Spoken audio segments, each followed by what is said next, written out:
الحمدللہ وحدہ لا شریک لہ والصلاۃ والسلام علی من لا نبی بعدہ۔ جب جانور کو ذبح کریں تو چند ایک چیزوں کا خیال کریں جو آداب ہیں شریعت نے سکھائے ہیں ذبح کرتے وقت۔ نمبر 1، جانور کو نرمی اور اچھے طریقے سے مذبح ذبح کی جگہ کی طرف لے جانا۔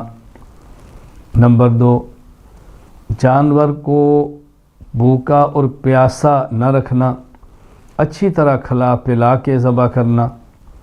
نمبر 3، گائے، بھینس، بکری، دھمبی، بھیڑ ذبح کرتے وقت نرمی سے لٹانا اور منہ قبلہ کی طرف کرنا۔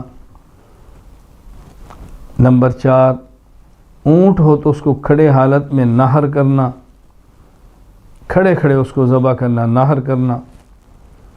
نمبر 5، بڑے جانور کی ٹانگ باندھنا، ٹانگیں باندھے تاکہ وہ تڑپ کر کوئی ایسا کام نہ کر گزرے کہ جسے ذبح میں دقت پیش ہو۔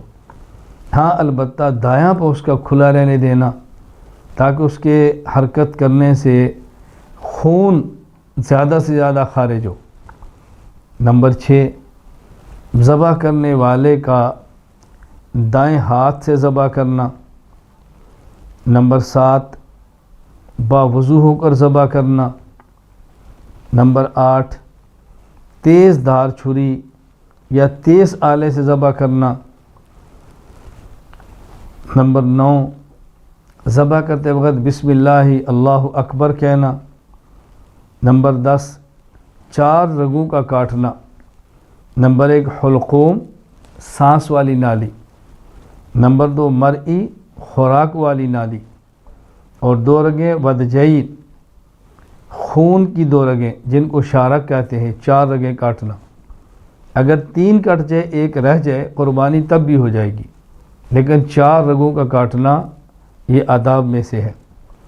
نمبر 11، جب جانور اچھی طرح ٹھنڈا ہو جائے، تڑپنا بند ہو جائے تو کھال اتارنا۔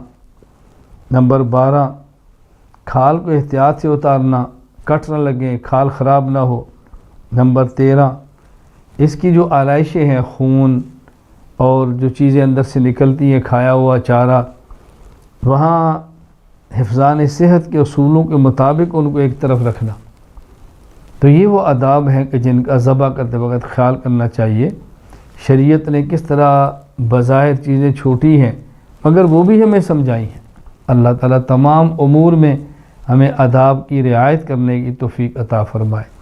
وآخر دعوانا ان الحمد للہ رب العالمین۔